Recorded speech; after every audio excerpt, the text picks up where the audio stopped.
how I saved up for a huge house and wanted to make a surprise. But my wife left me for another man a month before the surprise. Enjoy listening. Every morning, the same routine unfolded in our cramped apartment.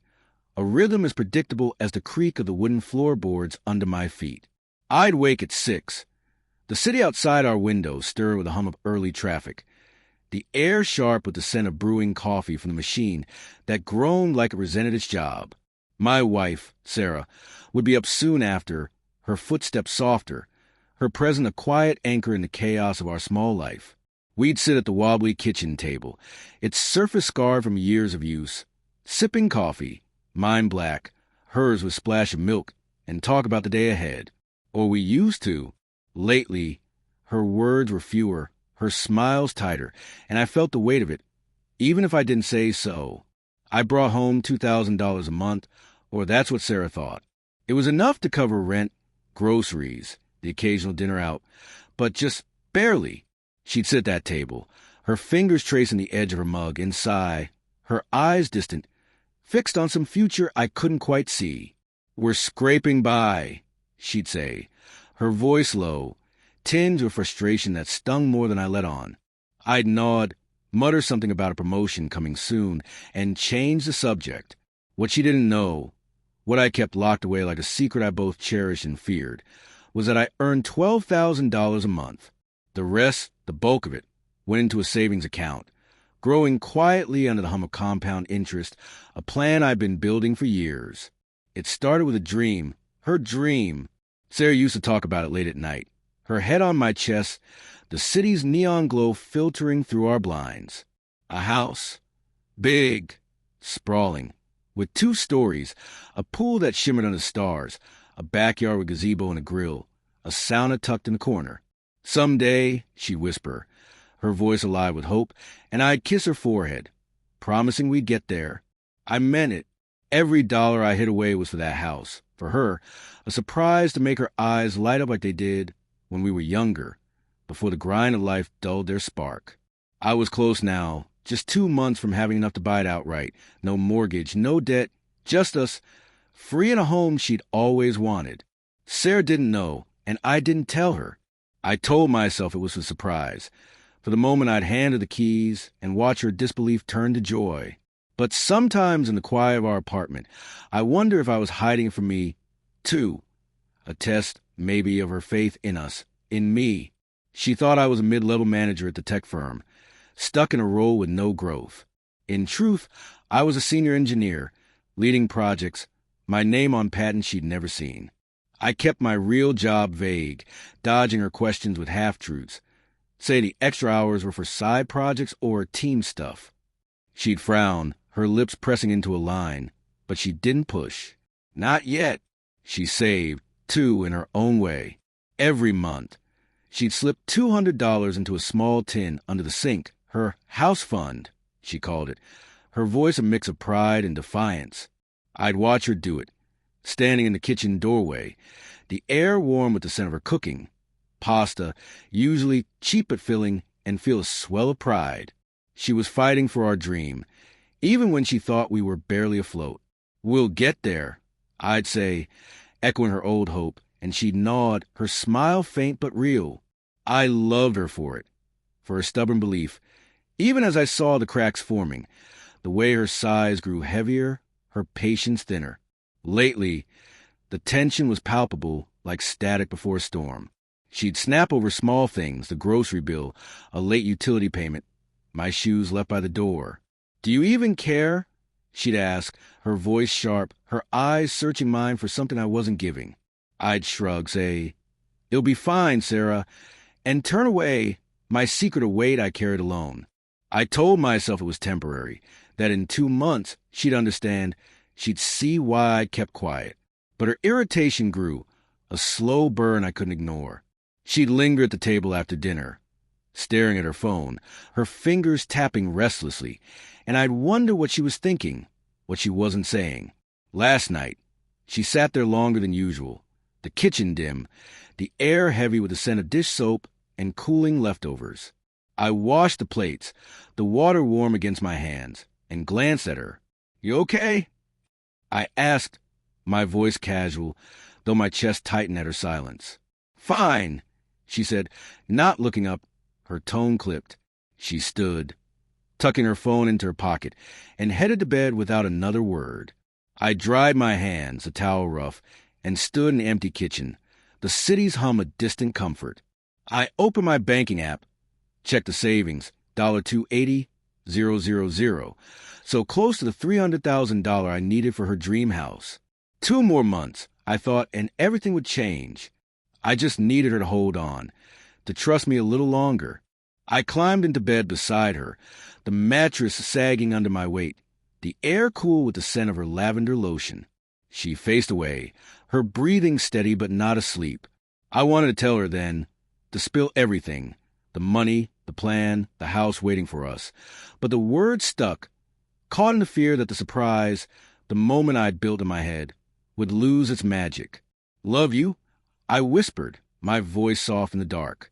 She didn't answer, and I lay there, the wooden headboard hard against my back, wondering if I was saving our dream or risking it all.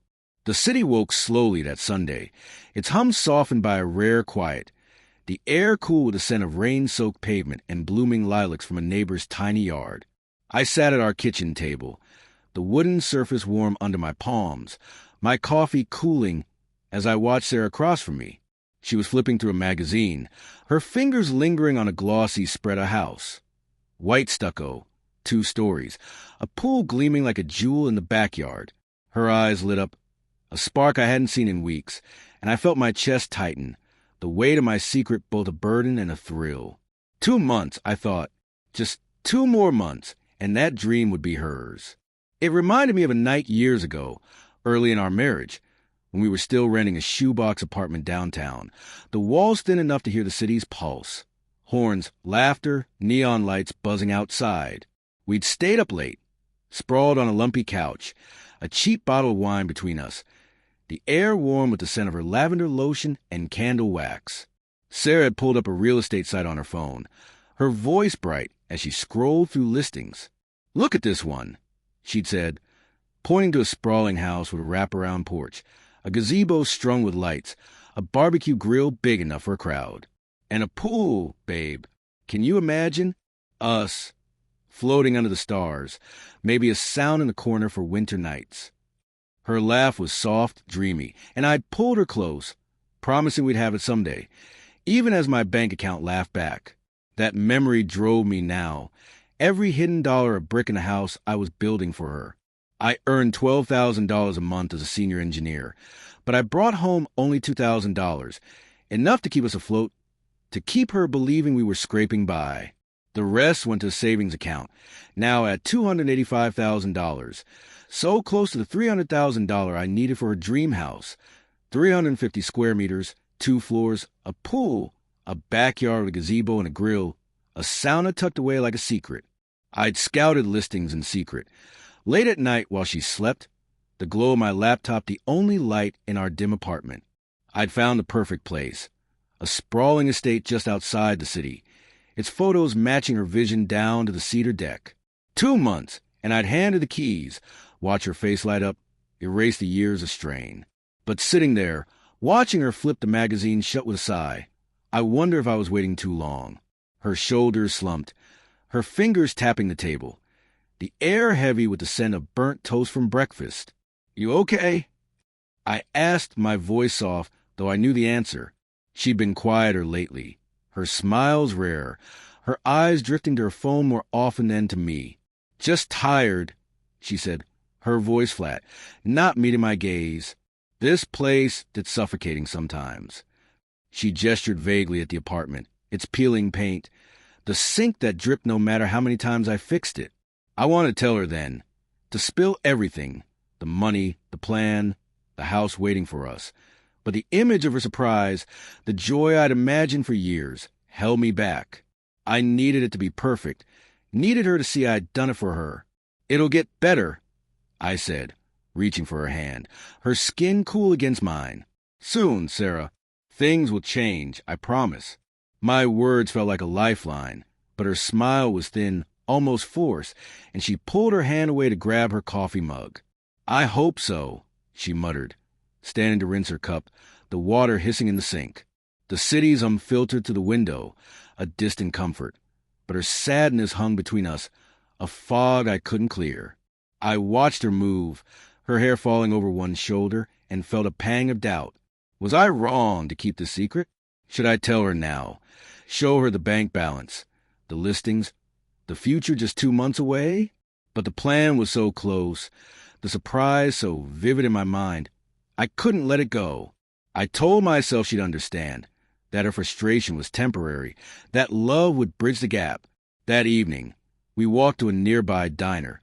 The air sharp with the scent of fried onions and exhaust, the neon signs flickering to life as dusk settled.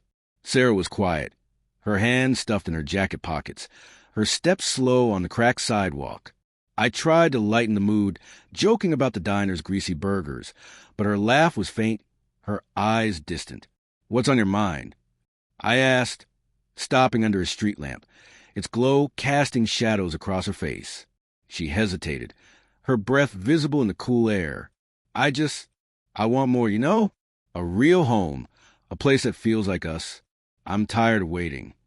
Her voice was soft but sharp, cutting through the city's hum, and I felt my secret like a stone in my chest. "Soon," I said again, my voice firm, though my heart wavered. "I'm working on it. Sarah, trust me?" She nodded, but her eyes didn't meet mine, and we walked on in silence, the diner's warmth a brief escape from the chill between us. Back home, I checked the savings account while she showered, the waters unblending with the city's distant pulse. $285,000, 2 paychecks away from her dream. I imagined her face when I'd show her the house, the pool, the gazebo, her laughter echoing in a space we'd built together. But as I closed my laptop, the wooden desk creaking under my elbows, I couldn't shake her words. "I'm tired of waiting."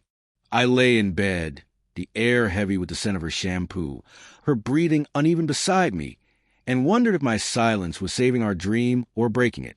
My notebook stayed closed, the pen untouched, but in my mind I wrote, her dream, my plan, 2 months to go, step by step, toward her heart or my mistake.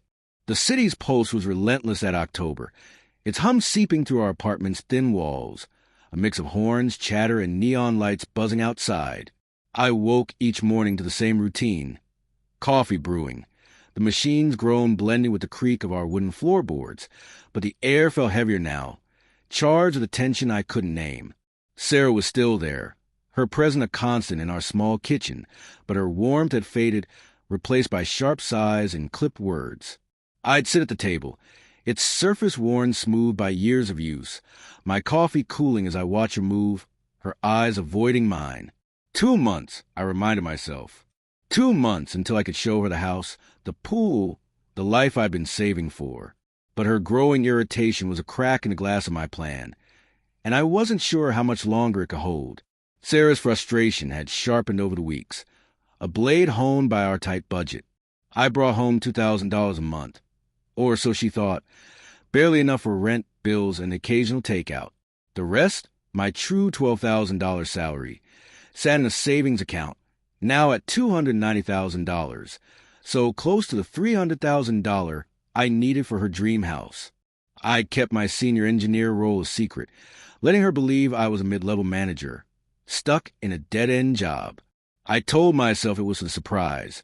For the moment, I'd hand her the keys to a 350-square-meter estate, complete with gazebo and sauna. But her anger was testing my resolve, making me question if my silence was a gift or a betrayal. Last Tuesday, it boiled over. We were in the kitchen, the air thick with the scent of burnt rice. She'd forgotten the pot on the stove, distracted by her phone. I scraped the mess into the trash, trying to keep things light, but her voice cut through the hum of the sink. "Why don't you ever do anything?" she snapped, her hands on her hips, her eyes flashing. "We're drowning and you act like it's fine. You'll never amount to anything, will you?" The words hit like a slap, sharp and sudden, and I froze, the sponge dripping in my hand.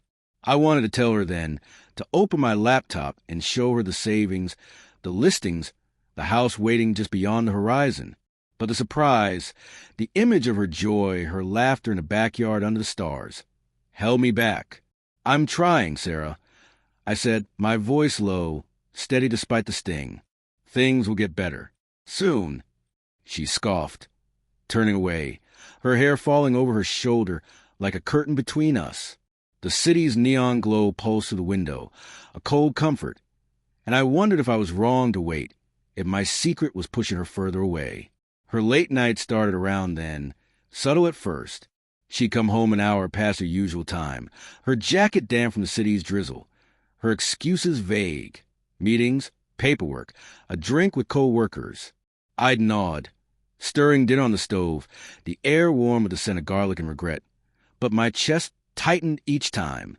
She'd slip her phone into her pocket too quickly, her fingers twitching, and I'd catch the glow of a notification before it dimmed. Everything okay at work? I asked one evening, leaning against the wooden counter, my coffee mug a shield in my hands. Fine, she said, not looking up. Her voice clipped as she scrolled her phone. The silence that followed was louder than the city's hum, and I felt it. The first real pang of something wrong, a shift I couldn't ignore. I'd always trusted her, never doubted her loyalty. But these moments, these small secrets, planted a seed of unease. Was she pulling away because of our money troubles, or was it something else? I pushed the thought down, telling myself it was stress, that 2 months would fix everything. But the secretive calls grew harder to dismiss. One night, I woke to the murmur of her voice, soft and hurried, coming from a bathroom. The door was cracked, the light spilling onto the wooden floor, the air cool with the scent of her lavender lotion. I lay still, my heart thudding, catching fragments. Not now?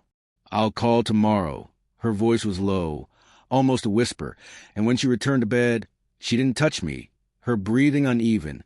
Who was that? I asked, my voice casual, though my pulse wasn't. Work, she said, too quickly, turning away. Just a deadline thing. I didn't press, but the lie, or what felt like one, hung between us, a crack spreading to the glass of our life. I stare at the ceiling, the city's neon flickering outside, and wonder what she wasn't telling me, what I wasn't seeing. The next morning, I checked the savings account while she showered. The waters hum a cover for my guilt.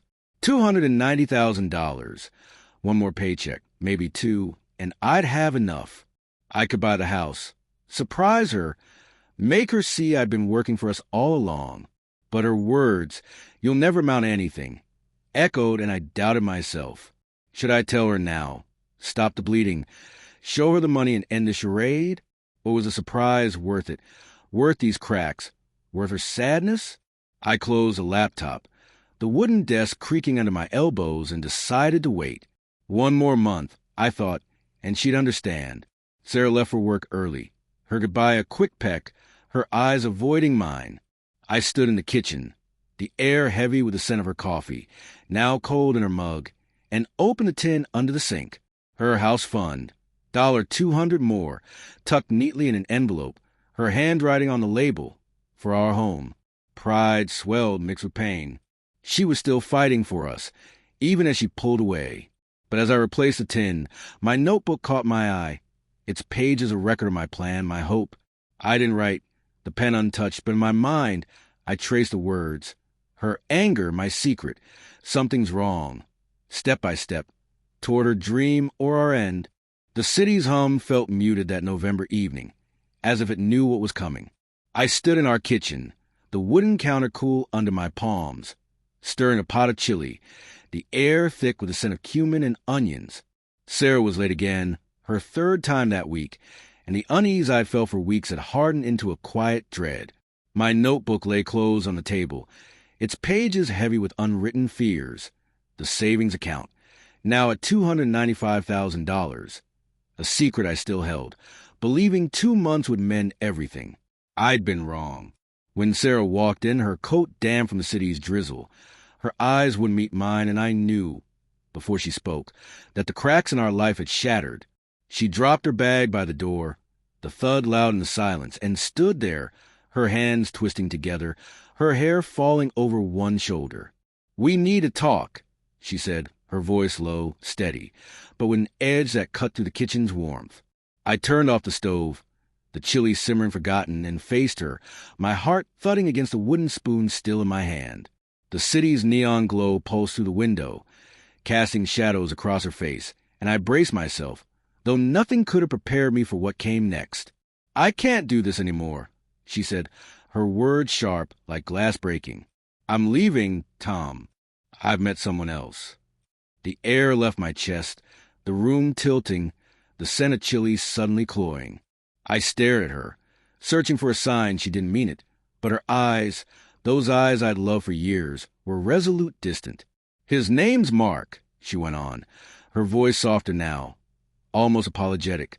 "He's got a house, a real one, 100 square meters, and he can take care of me. He's stable, has a future. I'm tired of waiting for things to get better here."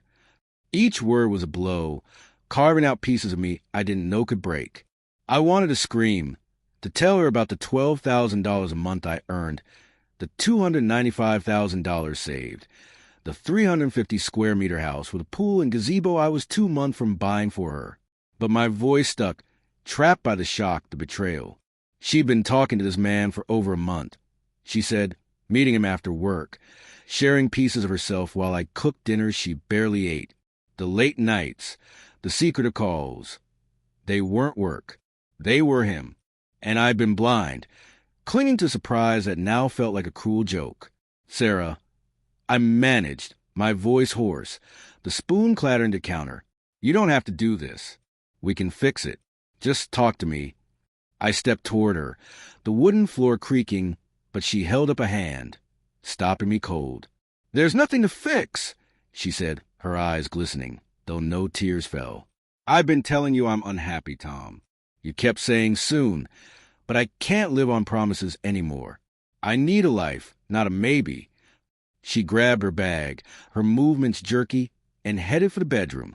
I followed, numb, watching as she pulled a suitcase in the closet, the air heavy with the scent of her lavender lotion, a scent I'd loved, now a reminder of loss. I sank onto bed, the mattress sagging, and memories flooded in.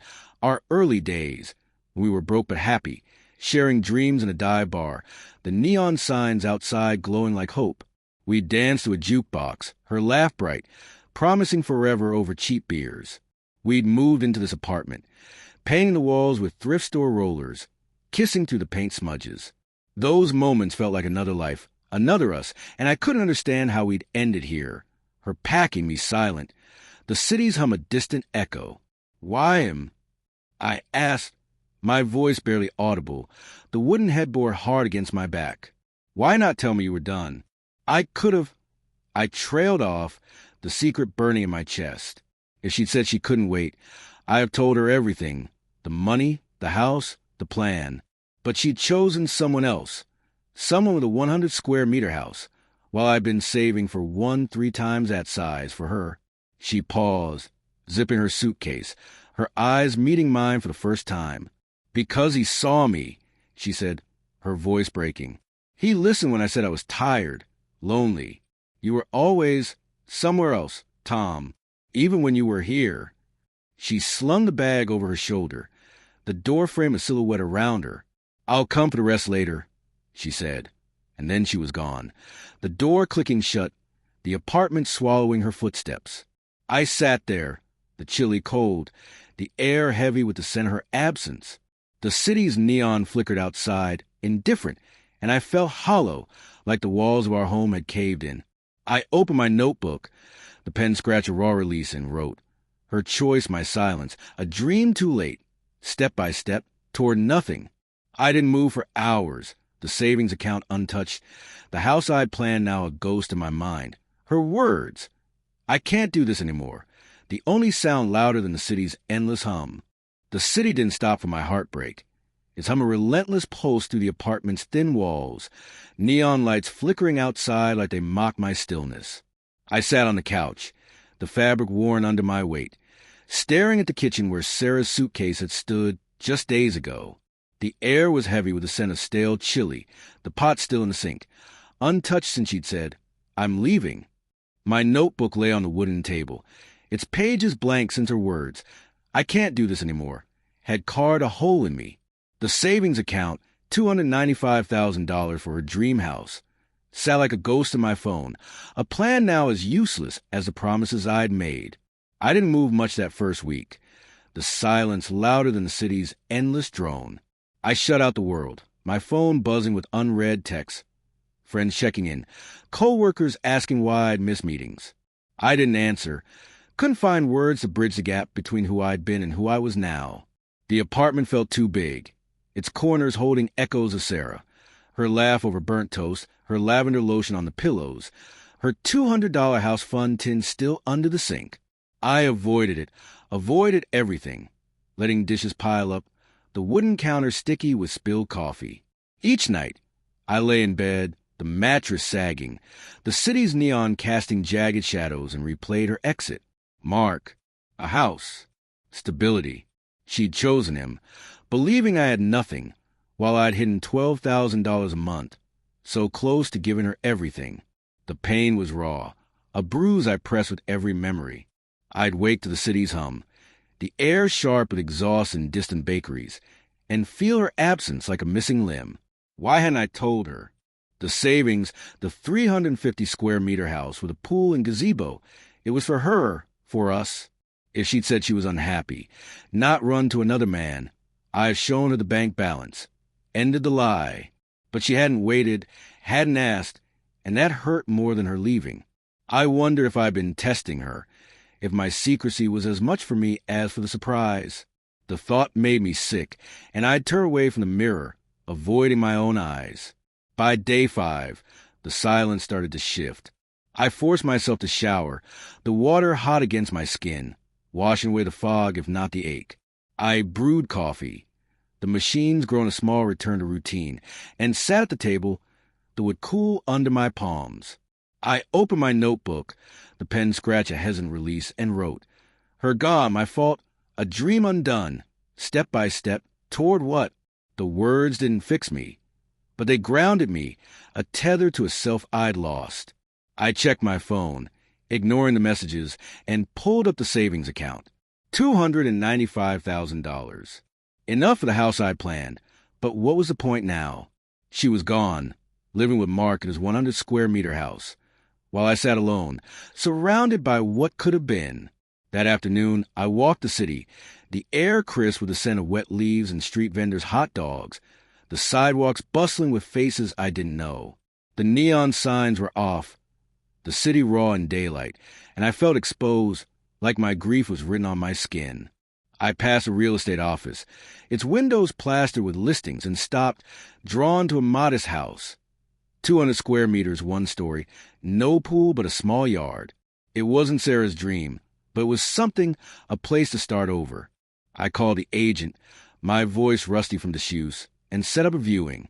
The decision felt impulsive, but also right, like a sign I hadn't seen coming. The next day, I visited the house, the air inside cool with the scent of fresh paint and with polish, the floors gleaming under my boots. It was simpler than the estate I'd planned. No gazebo, no sauna, but had a quiet charm, a deck overlooking a garden, a kitchen with a wooden island I could imagine using.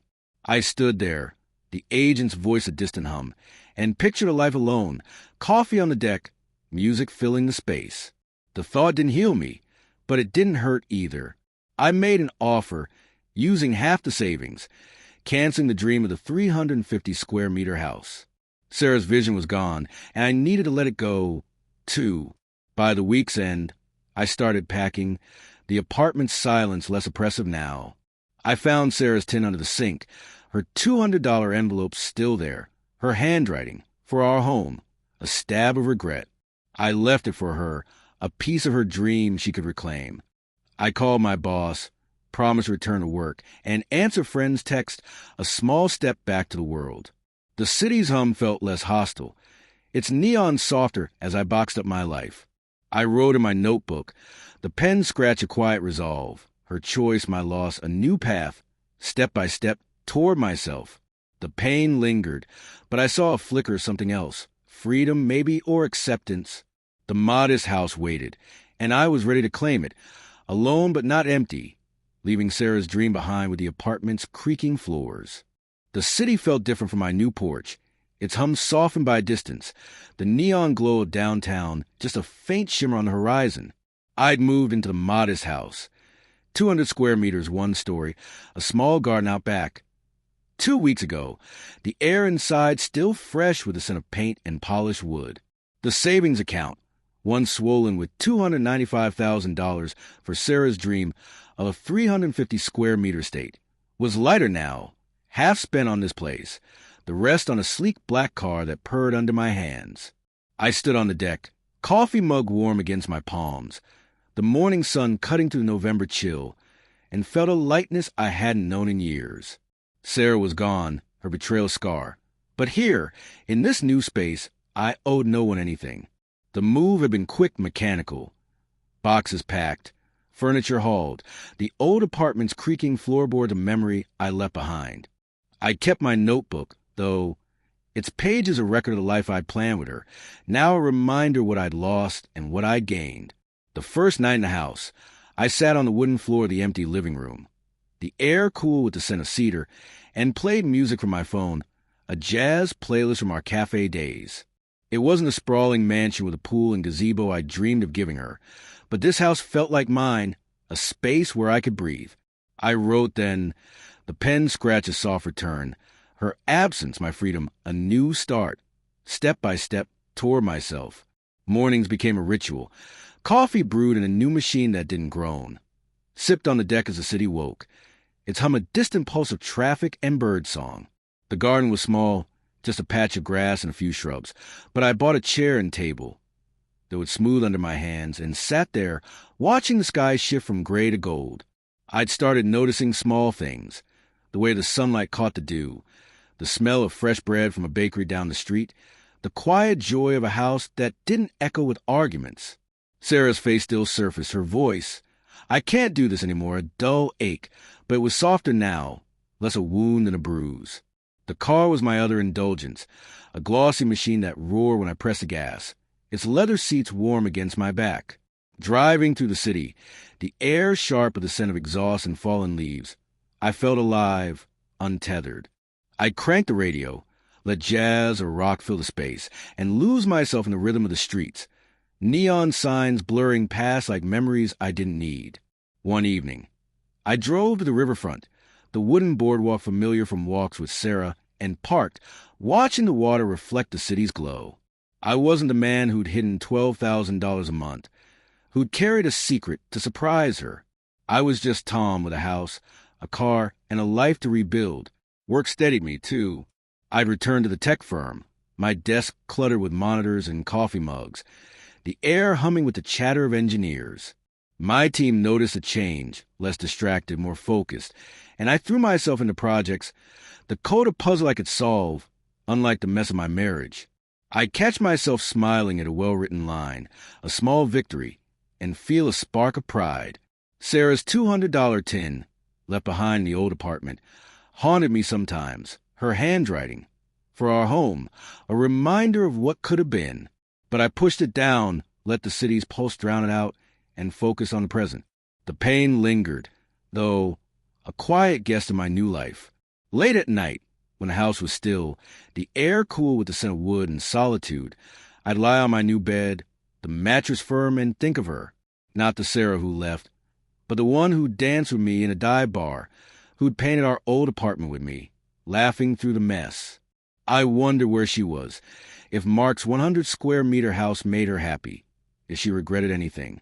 I didn't hate her, not really, but the betrayal stung, a reminder of my own mistake, keeping the truth from her, testing her without meaning to. My notebook stayed close, and I wrote, her choice, my silence, a life reborn, step by step, toward peace. One morning, as I sipped coffee on the deck, the air alive with the scent of frost and distant chimney smoke, I felt it, a quiet rebirth. The house wasn't her dream, but it was mine, a space to grow, to heal. I played music, loud and unapologetic, and danced alone in the living room, the wooden floor cool under my feet, laughing at my own clumsiness. The city's neon flickered far off, a reminder of the life I'd left. But here, in this modest home, I was free. Sarah's absence was a shadow, but it no longer defined me. I was learning to live for myself, to find joy in the small things, a song, a drive, a sunrise over my own roof. The city shimmered under a crisp December morning, its hum a soft backdrop to the quiet of my new neighborhood, where the air carried the scent of pine and distant wood smoke. I stood on my deck, coffee mug warm in my hands, the wooden railing cool under my elbows, watching the sun climb over the modest houses that lined my street. My life had settled into a rhythm: work, drives in my new car, evenings with Jazz filling my 200-square-meter home. The pain of Sarah's departure still lingered, a dull ache beneath the lightness I'd found, but I was learning to live with it, to let the city's pulse carry me forward. My notebook, tucked inside, held my thoughts, her absence my peace, a new life, step by step, toward freedom. Then, as I headed out for groceries, the past caught me off guard, standing just down the road. I pulled out my driveway, the car's engine purring, the air sharp with the scent of frost and exhaust. The street was quiet, a few neighbors raking leaves, their breath visible in the cold. I turned the corner, the wooden fences of the neighborhood blurring past. When I saw her, Sarah, unmistakable even at a distance, her blonde hair tied back, her coat too thin for the chill. She was struggling with grocery bags, plastic handles cutting into her hands, her steps slow on the sidewalk. My heart lurched, a mix of shock and something softer, regret, maybe, or pity. She looked different, less vibrant, her shoulders hunched, her face pale without the glow I'd once loved. I slowed the car, the city's hum fading, and stared, unsure if I wanted her to see me. She didn't look up, her focus on the bags, one slipping as she shifted her grip. I gripped the steering wheel, the leather cool under my palms, and felt the weight of our history. Her leaving for Mark, his 100-square-meter house, her belief that I had nothing to offer. I'd been so close to giving her everything. $12,000 a month hidden, $295,000 saved for a dream of a 350-square-meter estate with a pool and gazebo. If she'd waited one more month, I have told her, shown her the keys. But she'd chosen another life, and now here she was, 200 meters from my new home, a neighbor I hadn't expected. I realized it then, piecing it together. The address she'd mentioned in passing, Mark's house, must be on this street or the next. The irony stung. I'd moved to escape her memory, to build a life free of her shadow, and fate had placed us practically side by side. My house, modest of mine, was a far cry from the mansion I'd planned, but it was enough: a wooden deck, a small garden, a space where I owed no one. Sarah's new life, whatever it was, didn't look as polished as she'd imagined, not with her trudging to the cold. No car in sight, no ease in her step. I could have stopped, rolled down the window, offered to help. The old me, the one who'd cooked chili for her, who'd promised soon, while hiding a fortune, might have, but I wasn't that man anymore. Her choice to leave, to seek stability with Mark without asking me the truth, had been a test she failed, one I hadn't meant to set. I felt no anger, just a quiet resolve, a sense that this moment was a sign to keep moving forward. I eased my foot off the brake, the car gliding past. The city's swelling again, neon signs dormant in the daylight but waiting for night. She didn't see me, her head bowed under the weight of the bags, and I didn't call out. The distance between us wasn't just 200 meters. It was months of silence, secrets, and a dream I'd let go. I drove on, the neighborhood fading in my rear view, the air alive with the scent of winter and possibility. Back home, I set my groceries on the wooden kitchen island. The house quiet but warm, Jazz playing softly from a speaker. I opened my notebook, the pen scratched a steady pulse, and wrote, her struggle, my distance, a past nearby, step by step, toward letting go. The discovery settled over me that evening. As I sat on the deck, the air cool with the scent of frost and cedar, the city's neon a faint glow beyond the trees. Sarah was close, living a life I didn't know, but it didn't own me anymore. My house, my car, my mornings with coffee, they were mine, built from the ashes of a plan I'd abandoned. The pain of her leaving, of her not waiting 1 month, was still there, but it was quieter, a shadow I could live with. I sipped my coffee, the mug warm, and felt the city's pulse sync with my own, a rhythm of rebirth I hadn't expected but welcomed, alone but whole. The city woke under a brilliant December sky, its hum a steady pulse through my new neighborhood, the air sharp with the scent of frost and chimney smoke. I'd settled into my 200-square-meter house, the wooden deck my morning refuge. Coffee warm in my hands as I watched the street come alive. A week had passed since I'd seen Sarah, trudging with grocery bags 200 meters from my home, her face pale, her vibrancy dimmed. I hadn't stopped then, letting the distance between us, literal and otherwise, carry me forward. My notebook captured it, her struggle, my distance, a path nearby, step by step toward letting go. But the city, with its cruel sense of timing, had other plans, and as I drove out for errands, our paths crossed again, forcing word where silence had been easier. I was behind the wheel of my new car, its black finish gleaming, the engines purr a quiet thrill. The radio played jazz, soft and familiar, blending with the city's hum. Tires on wet pavement, distant horns, the chatter of pedestrians. I turned onto Main Street, the wooden fences of the neighborhood giving way to shops and neon signs, dormant in the daylight. That's when I saw her, Sarah, unmistakable, struggling under the weight of grocery bags, her thin coat flapping in the wind, her blonde hair escaping a loose ponytail. She was on the sidewalk, a block from where I'd spotted her before, her steps slow, her shoulders hunched against the cold. I slowed, the car gliding, my hands tightening on the leather steering wheel. I could have kept driving, let the city swallow her figure like last time, but something, pity, maybe, or curiosity, made me pull over. The air was crisp as I rolled down the window, the scent of her bags, bread, maybe, or fruit, mixing with the exhaust. Sarah, I called, my voice steady but louder than I felt. Need a lift? She froze, her head snapping up, eyes wide as they landed on me. Then the car. The bag sagged in her hands, one slipping, and she caught it awkwardly, her face flushing pink in the cold. Tom, she said, her voice a mix of shock and hesitation, like she wasn't sure I was real. She stepped closer, peering at the car, its sleek lines a stark contrast to the rusty sedan we'd shared. What is this? Her eyes darted from the polished hood to me, searching for an answer I wasn't ready to give.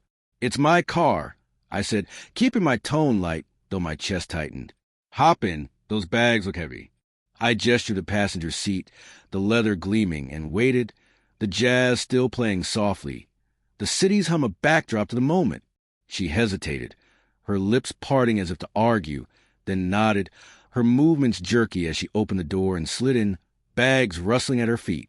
The air inside was warm, tinged with the scent of leather and my morning coffee, but her presence made it heavy, like the apartment we'd shared, now a memory. She set the bags down, her hands trembling slightly, and looked around, her gaze lingering on the dashboard, the touch screen glowing softly.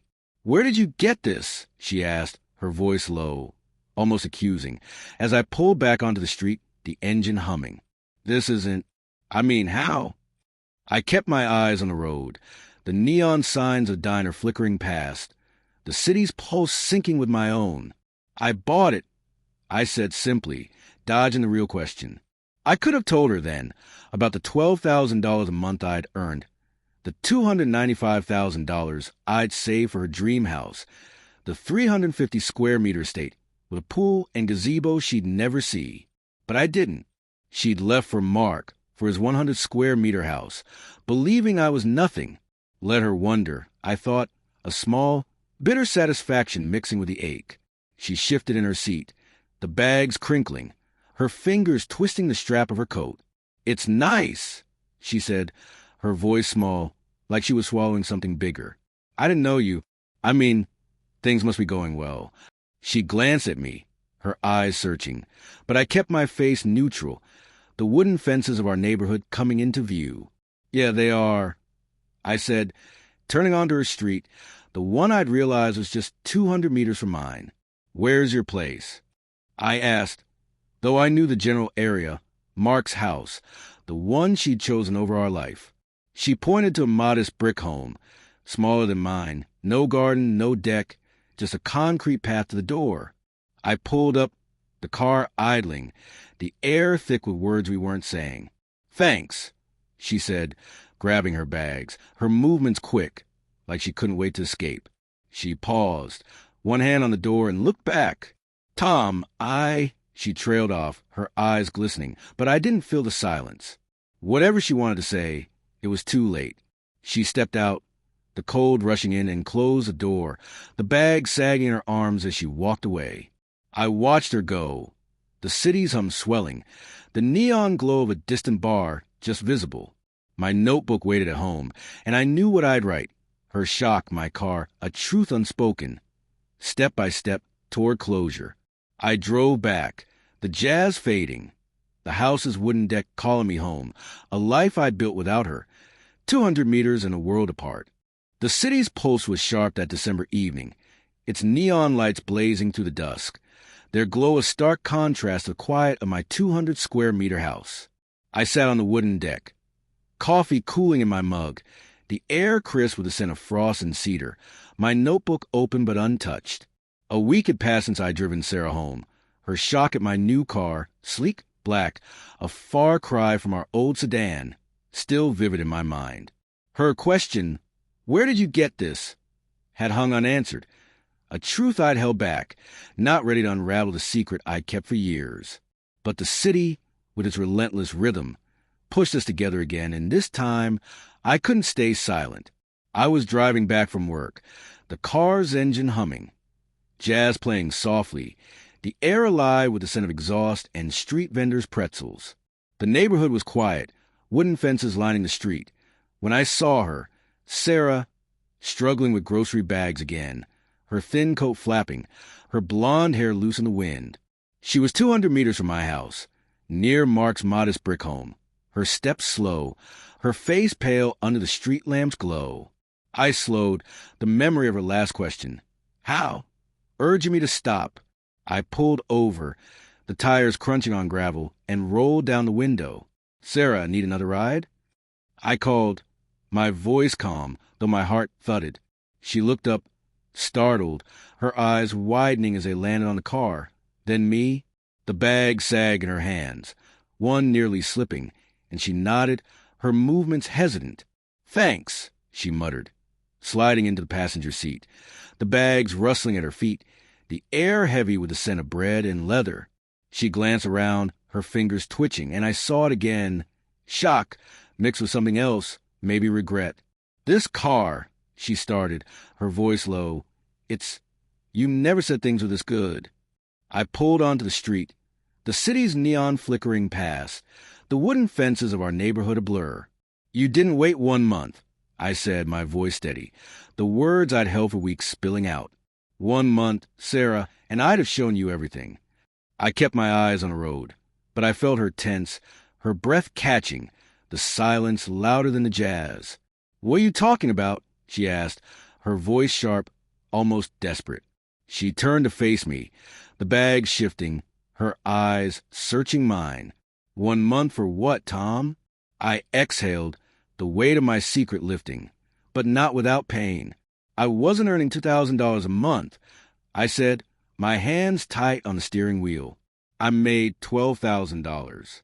I brought home just enough to get by, saved the rest, $295,000 for the house you dreamed of. 2 stories, 350 square meters, pool, gazebo, sauna, the works. 1 more month, and I'd have bought it, surprised you with keys. I glanced at her, her face pale, eyes wide, lips parted in disbelief. "You're lying," she whispered, but her voice wavered, like she knew I wasn't. Why didn't you tell me?" "We lived like we were broke, Tom. I thought we had nothing." Her words rose, cracking, and I saw tears glisten, catching the neon glow through the window. "You thought I was nothing," I said, my voice calm, though the ache of her leaving burned fresh. "I wanted it to be a surprise, to see your face when I gave you the home you always wanted. But you didn't ask, Sarah. You didn't say you were unhappy, that you couldn't wait. You just left for Mark, for his 100-square-meter house." I turned onto her street, the brick house looming, smaller than mine, no warmth in its concrete path. She shook her head, tears falling now, her hands clutching the bags. You forced me to live in poverty, she cried, her voice raw, accusing. I was miserable, scraping by, saving $200 a month for a dream you knew we could afford. You lied to me, Tom, every day. How was I supposed to know? Her words hit hard, a truth in them I couldn't deny. But her choice, Mark, secrecy, leaving, cut deeper. I parked in front of her house, the engine idling, the air thick with her tears and my regret. You could have talked to me, I said, my voice low, steady. You could have said, Tom, I'm done waiting. I'd have shown you the bank account, the listings, everything. But you didn't. You chose someone else, someone you thought had more. That's on you. I met her eyes, saw the shock, the pain, the realization sinking in, but it was too late. The distance between us a chasm no words could bridge. She sat there, trembling, the bags forgotten, her breath hitching. I didn't know, she whispered, her voice breaking. I thought you were stuck, that we'd never have more. If I'd known, she trailed off, her hands covering her face, sobs shaking her shoulders. I felt a pang, love once, now just sorrow, but I didn't reach out. The city's hum filled the silence, neon lights pulsing, indifferent to our unraveling. Get your bags, I said softly, not unkindly, and she nodded, her movement slow, like she was underwater. She stepped out, the cold rushing in, the bags sagging in her arms. Take care, Sarah, I added, my voice final, and she looked back, tears streaming, but said nothing. The door closed, and I drove away, the house shrinking in my rear view, the city swallowing her figure. Back home, I sat on the wooden deck, the air cool with the scent of night and cedar, my notebook open. I wrote, the pen scratch a release, her tears my truth a month too late, step by step toward closure. The pain was there, but quieter, a scar I could live with. Sarah knew now, but it changed nothing. My house, my car, my life, they were mine, 200 meters and a lifetime apart from her. The city's neon lights pulsed through the December dusk, their glow a restless dance across the wet pavement as I drove away from Sarah's house. My car's engine hummed, a steady counterpoint to the jazz fading on the radio, the air sharp with the scent of frost and exhaust. My hands gripped the leather steering wheel, the conversation we just had, her tears, her shock, my truth about the $12,000 a month I'd hidden. Still raw, like a wound freshly opened but already starting to scar. I'd told her everything. The $295,000 saved for a dream of a 350-square-meter house, the pool, the gazebo, all 1 month away from reality.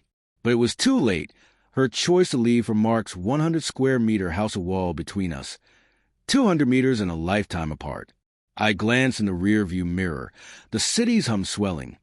Horns chatter, the clink of a distant bar. There she was, Sarah, a small figure on the sidewalk, her grocery bag sagging in her arms, her blonde hair catching the street lamp's glow. She stood still, her thin coat flapping in the wind, her face pale, eyes fixed on the ground where my car had been. The sight tugged at me, a flicker of the love we'd shared. Nights painting our old apartment, her laugh over burnt toast.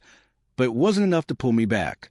I kept driving, the wooden fences of the neighborhood blurring past, the neon signs of downtown growing brighter, my 200-square-meter house waiting, a life I'd built without her. It was a test, I thought, when I hadn't meant to set. I'd hidden my $12,000 salary, brought home only $2,000, let her believe we were scraping by, all to surprise her with a house she'd dreamed of since our early days. If she'd waited 1 month, if she'd told me she couldn't go on instead of turning to Mark, I had shown her the savings, the listings, the keys to a future we could have shared. But she hadn't. She'd failed that test, choosing someone she thought had more, never asking me the truth. Her accusation, you forced me to live in poverty, rang in my ears, a half-truth that stung but didn't absolve her. I'd been wrong to keep the secret, but she'd been wrong to leave without a word, and that balance left us even, broken but free. The city opened up around me, its pulse syncing with my own, the air alive with the scent of street vendors' hot dogs and distant rain. I passed a diner we'd loved, its neon sign buzzing, the memory of her smile over greasy fries a ghost I could finally let go. I wasn't angry, not anymore. The pain of her leaving, of her not waiting 1 month, had softened a scar I'd carry but no longer probe. I regretted my silence, the surprise I'd held too long, but I didn't regret this. Driving away, the car's leather warm under my hands, the house's wooden deck waiting, my life mine again. Sarah's figure shrank in the mirror, her bags a weight she carried alone, just as I'd carried our dream. I wondered briefly if she'd stay with Mark, if his small house would ever feel like home, or she'd lie awake, haunted by what could have been. But those questions weren't mine to answer. She'd chosen her path, and I'd chosen mine, 200 meters apart, but worlds away. The city's neon glowed brighter, a promise of nights to come. Coffee on my deck, jazz in my living room, drives through streets I'd rediscover alone. I pulled into my driveway, the house's windows dark but welcoming, the air cool with the scent of cedar and night. I cut the engine, the silence settling, the city's hum a distant lullaby. My notebook waited inside, and I knew what I'd write. Her bags, my road, a test she failed, step by step toward peace. I stepped out, the gravel crunching under my boots, and looked back at the street, half expecting her silhouette. But there was only the city, its neon pulsing, indifferent but alive, and I was part of it now, whole in a way I hadn't been with her. Inside, I brewed coffee, the machine's hum a comfort, the wooden kitchen island gleaming under the light. I sat on the deck, mug in hand, the stars faint above the city's glow, and felt it. Calm, deep and unshakable, tinged with regret, but free of longing. Sarah was a chapter closed, a dream I let go, and this house, this life, was my story now. I didn't want her back, didn't need her to fill the spaces I'd learned to love. The city hummed on, and I hummed with it, step by step, toward a future.